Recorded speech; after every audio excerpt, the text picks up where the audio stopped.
പിതാവിന്റെയും പുത്രന്റെയും പരിശുദ്ധാത്മാവിന്റെയും നാമത്തിൽ ആമേൻ. Good morning. എല്ലാവർക്കും നല്ല പ്രഭാതം. അമ്മേ, പരിശുദ്ധ അമ്മേ, അമ്മേ പരിശുദ്ധ അമ്മേ, ദൈവമാതാവേ, ദൈവമാതാവേ, അന്ന് അങ്ങ് കൃപാസനത്തിൽ പ്രത്യക്ഷപ്പെട്ട് വരാൻ പോകുന്ന മഹാദുരന്തത്തിൽ നിന്ന് രക്ഷപ്പെടാനും എല്ലാവർക്കും വേണ്ടി പ്രാർത്ഥിക്കുവാനും ആവശ്യപ്പെട്ടിട്ട് 20 വർഷം തികയുന്ന ഈ വേളയിൽ കൃപാസനത്തിലൂടെ ഞങ്ങൾക്കും ഈ ദേശത്തിനും അങ്ങ് മധ്യസ്ഥം തേടി തന്ന എല്ലാ അനുഗ്രഹങ്ങൾക്കും കൃപകൾക്കും ഞങ്ങളിപ്പോൾ നിറഞ്ഞ നന്ദി പറയുന്നു. അമ്മേ പരിശുദ്ധ അമ്മേ, അമ്മേ പരിശുദ്ധ അമ്മേ, ജപമാല മാതാവേ, സകല കൃപാസന പ്രാർത്ഥനകളോടും ചേർത്ത് ഞങ്ങളിപ്പോൾ പ്രാർത്ഥിക്കുന്ന ഈ കുടുംബത്തിന്റെ പ്രത്യേക നിയോഗം. പ്രാർത്ഥന ആവശ്യം പറ മക്കളെ. കണ്ണുകൾ അടച്ച് കൈകൾ കൂപ്പി ശിരസ് നമിച്ച് വേണം പറയാൻ.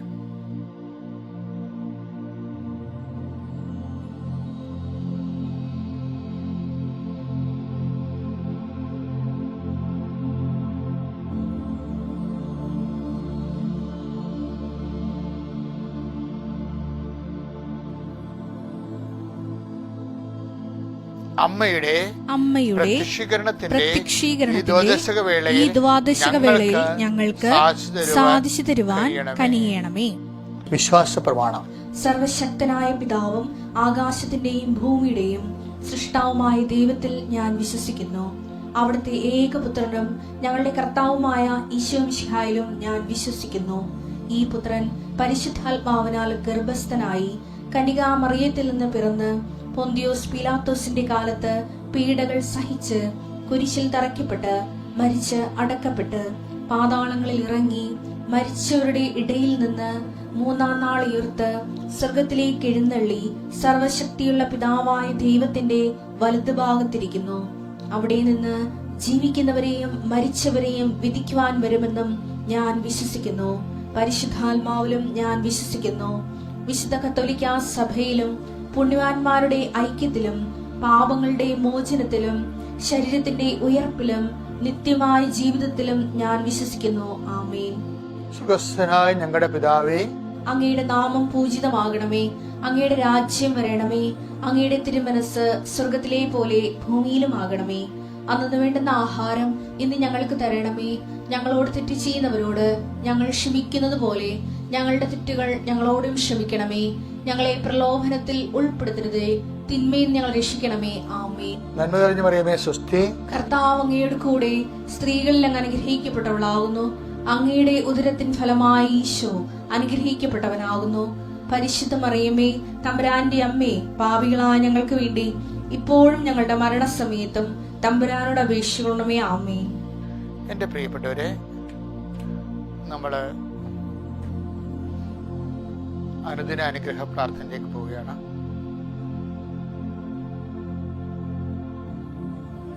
ഈ പ്രാർത്ഥനാ സമയത്ത് നിങ്ങൾക്ക് ഏതെങ്കിലും ഒരു പ്രത്യേക വിഷയം ഉണ്ടെങ്കിൽ, ഇപ്പൊ പരീക്ഷ ഉണ്ടെങ്കിൽ ഹോൾ ടിക്കറ്റ് എടുത്ത് കൈവെക്കാം.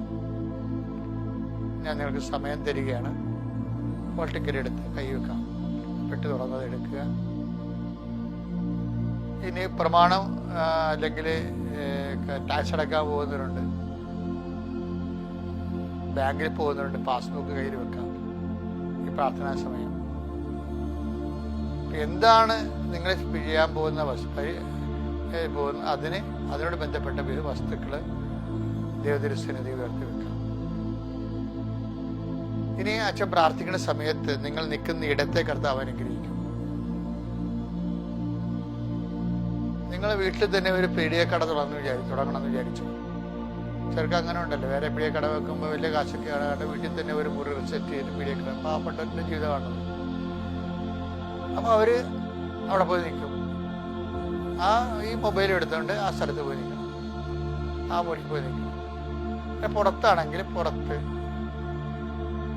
നിങ്ങളുടെ നാൽക്കാലികൾക്ക് ഒരു രോഗമാണെന്ന് വിചാരിച്ചു, അപ്പൊ നിങ്ങൾ തൊഴുത്തിൽ പോയി നിൽക്കണം. അതെടുത്ത് പ്രാർത്ഥിക്കും. ഇതാണ് നമ്മൾ വിശ്വാസികളെ സംബന്ധിച്ചിടത്തോളം എല്ലാം ദൈവാധിഷ്ഠിതമാണ്.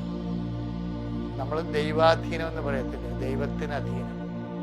ദൈവാധീനം കൊണ്ട് രക്ഷപ്പെട്ടെന്ന് നമ്മൾ പറയുന്നത്. ദൈവം അതിന് നമ്മൾ നല്ല ഭാഷയിൽ സ്വർഗരാജ്യം എന്ന് പറയും.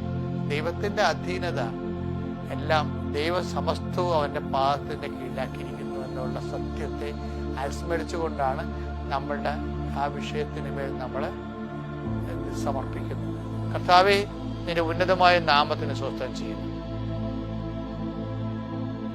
കർത്താവേ, നിന്റെ വിശുദ്ധ പൗരോഹിത്യത്തെ നീ മഹത്വപ്പെടുത്തണം. 38 കൊല്ലം ഞാൻ അർപ്പിച്ച കൃപാന്റെ യുഗതിയാൽ ഇപ്പോഴങ്ങയെ നാഥനും രക്ഷകനുമായി ഏറ്റുപറഞ്ഞുകൊണ്ട് പ്രാർത്ഥിക്കുന്ന ഓരോ മക്കളുടെ മേലും കർത്താവിന്റെ കണ്ണ ചൊരിഞ്ഞ പ്രാർത്ഥിക്കുന്നു. ഈശോ റോമാ 10:9 പ്രാർത്ഥിക്കുന്നു. യേശു കർത്താവാണെന്ന് അത്തരം കൊണ്ട് ഏറ്റുപറയുകയും ദൈവനെ മരിച്ചുള്ള ഉയർപ്പിക്കുകയും ചെയ്യുന്നവൻ. കർത്താവെ, രക്ഷ എന്ന് പറയുന്ന ക്രിസ്തുവിനെ പ്രാപിച്ച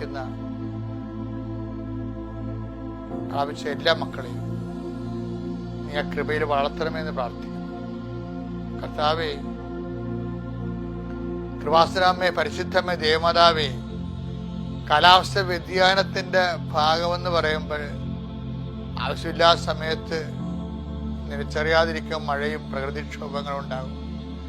അതിൻ്റെ പേരുണ്ടാകുന്ന വാഹന അപകടങ്ങൾ എത്ര മനുഷ്യരെയാണ് കണ്ണീരാർത്തുന്നത്, എത്ര കുടുംബങ്ങളെയാണ് കണ്ണീരാർത്തുന്നത്. ഈ ദിവസങ്ങളിൽ മരണം സംഭവിച്ച വീടുകളെ എല്ലാം സ്വർഗ്ഗത്തിൽ പ്രാർത്ഥിക്കുന്നു. അവരുടെ ബന്ധുക്കളെ സ്വന്തപ്പെട്ടെല്ലാം പിരിഞ്ഞു പോയിരിക്കുന്നു. അവരും അവരുടെ കണ്ണീരും മാത്രം ബാക്കിയായിരിക്കുന്നു. കർത്താവെ, നീ മാത്രം അവിടുന്ന് പോരല്ലേ എന്ന് കണ്ണീരോടെ പ്രാർത്ഥിക്കുന്നു. ആ ഭവനങ്ങളിൽ അങ്ങ് കർത്താവ് ശക്തിയായിട്ട് അവരെ സാന്ത്വനപ്പെടുത്താൻ പ്രാർത്ഥിക്കുന്നു. നഷ്ടപ്പെടുമ്പോൾ കർത്താവ് നഷ്ടപ്പെട്ടത് 1-2 പേർക്കായിരിക്കും. ഈശോയെ, 10,000-10,000 പേര് മരിപ്പിന് വരുന്നുണ്ടെങ്കിലും നഷ്ടപ്പെട്ടത് 1-2 പേർക്കായിരിക്കും. അവരെ താങ്ങാനും നിലനിർത്താനും അങ്ങയ്ക്ക് മാത്രമേ കഴിയത്തുള്ളൂ. അവർ സംരക്ഷിക്കണമേ, സന്ധിക്കണമേ എന്ന് പ്രാർത്ഥിക്കുന്നു. കർത്താവിൻ്റെ കരുണ, കർത്താവിൻ്റെ ശക്തി, കർത്താവിൻ്റെ സ്നേഹം അവരെ താങ്ങി നിർത്തട്ടെ എന്ന് പ്രാർത്ഥിക്കുന്നു. കർത്താവേ, നിന്റെ വിശുദ്ധ പൗരോഹിത്യത്തെ മഹത്വപ്പെടുത്തണമേ. കർത്താവേ, അന്ധന് കാഴ്ച നൽകിയവനെ,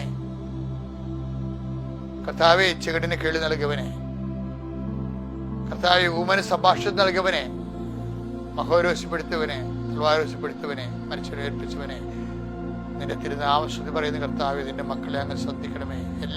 നീ ഏത് ഭവനത്തിൽ ചെന്നാൽ ആ ഭവനത്തിന് സമാധാന ആശംസകൾ കർത്താവേ. ഞാൻ ഈ പ്രാർത്ഥന കേൾക്കുന്ന ഓരോ കുടുംബത്തിന്റെ മേലും നിന്റെ നാമത്തിൽ സമാധാനം ആശംസിക്കുന്ന കർത്താവേ. ആ സമാധാനം മക്കൾക്ക് അനുവേദ്യമാക്കാൻ നിന്റെ വിശുദ്ധമായ രക്തത്താൽ അവിടെ ഹൃദയ കവാടങ്ങളെ അങ്ങ് സ്പർശിച്ചിട്ട് പ്രാർത്ഥിക്കുന്ന ഈശോയെ. അത് ഈജിപ്തിലെ ഭവനങ്ങളിലൂടെ സംഹാരദൂതൻ കടന്നു പോയപ്പോഴ് പെസഹായിലൂടെ കടന്നു പോകുമ്പോഴേ കർത്താവേ, കുഞ്ഞാടിന്റെ രക്തത്തിൽ കൈമുക്കിയ വാതിൽപ്പടികളുടെ രക്തത്തിന്റെ മുദ്രകൾ കണ്ടപ്പോഴ് അവരെ സ്പർശിക്കാതെ കടന്നുപോയ പോലെ കർത്താവേ, നിന്റെ കരുണ, നിന്റെ വിശുദ്ധമായ രക്തം മക്കളുടെ ഹൃദയത്തെ, ജീവിതത്തെ അങ്ങ് മുദ്ര വെക്കണമേ.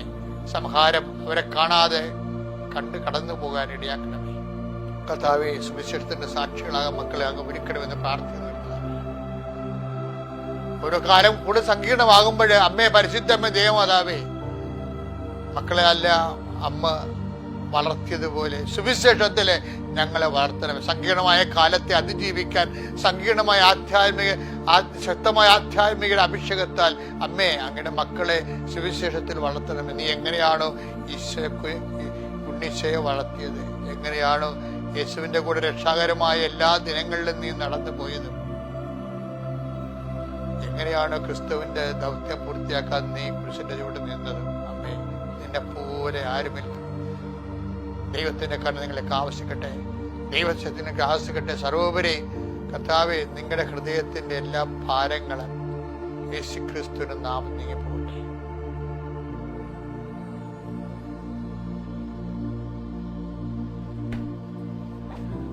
ഓക്കെ, നമ്മളുടെ ജെറമിയായുടെ പുസ്തകം 33-ാം അധ്യായം 26-ാമത്തെ വാക്യം. ഞാൻ അവർക്ക് വീണ്ടും ഐശ്വര്യം നൽകുകയും ഞാൻ നിങ്ങൾക്ക് വീണ്ടും ഐശ്വര്യം നൽകുകയും അവരുടെ മേൽ അവരുടെ മേൽ കരുണ ചൊരിയുകയും ചെയ്യും. കരുണ ചൊരിയുകയും ചെയ്യും. എന്താ ഞാൻ ഇതിപ്പോ നിങ്ങൾ കേൾക്കുമ്പോ ഞങ്ങളെയൊക്കെ സന്തോഷിപ്പിക്കാൻ വേണ്ടി അച്ഛനൊരു വചനം എടുത്ത അങ്ങനെയൊന്നും ഇല്ല. ചെയ്യും എന്ന് പറഞ്ഞ സംഭവമില്ലേ, അതെല്ലാം ഒരു വാട്ടർമാർക്ക് അടക്കമുണ്ട്. എന്തിൻ്റെയാണ്? കർത്താവിന്റെ വാഗ്ദാനത്തിൻ്റെതാണ്. ഭാവിയിൽ സംഭവിക്കാൻ പോകുന്ന കാര്യങ്ങളെ കർത്താവ് സുനിശ്ചിതമാക്കാൻ വേണ്ടി. ഭാവി സംഭവം പറയണേ, ഭാവി അനിശ്ചിതമാണ്. വിശ്വാസി പറയും ഭാവി ഒരിക്കലും അനിശ്ചിതമല്ല, ഭാവി സുനിശ്ചിതമാണ്. എന്താ കാര്യം? നമ്മുടെ ഭാവി കർത്താവിന്റെ വാഗ്ദാനങ്ങളാലാണ് സുരക്ഷിതമാകണത്. എന്താ കാര്യം? നമ്മുടെ ഭാവി കാര്യം എന്താ? ഈശോ ഞാൻ വീണ്ടും നിങ്ങളെ ഐശ്വര്യപൂർണമാക്കും. അതാരാ പറയണത്? അഞ്ചു കൊല്ലം കൂടുമ്പോ ഭരണം തീരണ ഭരണകർത്താക്കളല്ലേ പറയണത്. ഒരിക്കലും ഭരണം തീരാത്ത കർത്താവാണ് പറയണത്. എന്താണ്? ഞാൻ നിങ്ങളെ വായിച്ചത്, ഞാൻ അവർക്ക് വീണ്ടും ഐശ്വര്യം നൽകുകയും അവരുടെ മേൽ കരുണ ചൊരിയുകയും ചെയ്യും. എന്ത് സംഭവം അറിയാമോ? കരുണ ചൊരിയുക എന്ന് പറയുമ്പോ ഓർക്കുക, it is not working according to our merits. എന്താണ് ബൈബിൾ? എന്താ നമ്മള് എഫേസ്യസ് 2:8 എപ്പോഴും വായിക്കുന്നില്ല. എന്താ വായിക്കണത്? Not by merit but by grace. എന്ന് വെച്ച് കഴിഞ്ഞാൽ നിന്റെ കഴിവ് കൊണ്ടല്ല, എന്റെ കരുണ കൊണ്ടാണ്.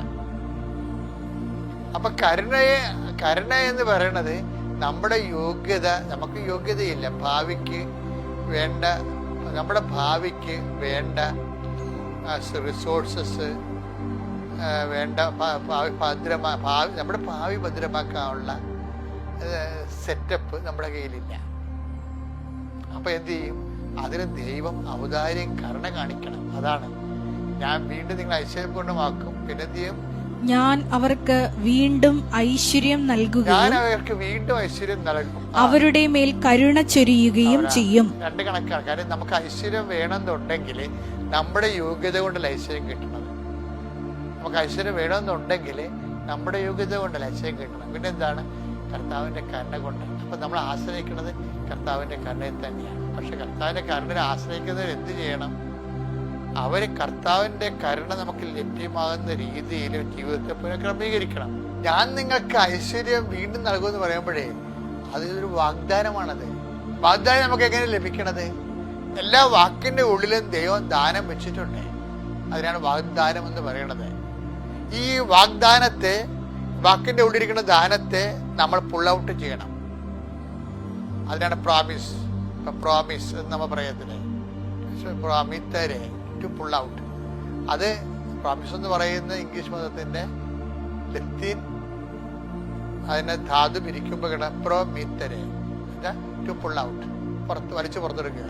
അപ്പൊ വാക്കിന്റെ ഉള്ളിരിക്കുന്ന ദാനത്തെ നമ്മൾ വലിച്ചു പുറത്തെടുക്കണം. എങ്ങനെ വലിച്ചു പുറത്തിറക്കണത്? വാഗ്ദാനങ്ങൾ നമ്മൾ വിശ്വസിക്കുന്നു, വാഗ്ദാനങ്ങൾ പ്രത്യാശിക്കുന്നു, വാഗ്ദാനങ്ങൾ നൽകിയ ദൈവത്തെ നമ്മൾ സ്നേഹിക്കുന്നു. അങ്ങനെയാണ് നമ്മൾ വാഗ്ദാനം പ്രാപിക്കുന്നത്. വീണ്ടും ഐശ്വര്യപ്പെടുന്ന വാക്കിന് വിശ്വസിച്ചുകൊണ്ട് അതനുസരിച്ചുകൊണ്ട് വിശ്വാസത്തിന്റെ അടിസ്ഥാന ജീവിതം പുനഃക്രമീകരിച്ചുകൊണ്ട് വാഗ്ദാനം പ്രാപിച്ച് ഐശ്വര്യം പ്രാപിക്കാൻ കർത്താവ് നിങ്ങളെ അനുഗ്രഹിക്കട്ടെ. Praise the Lord.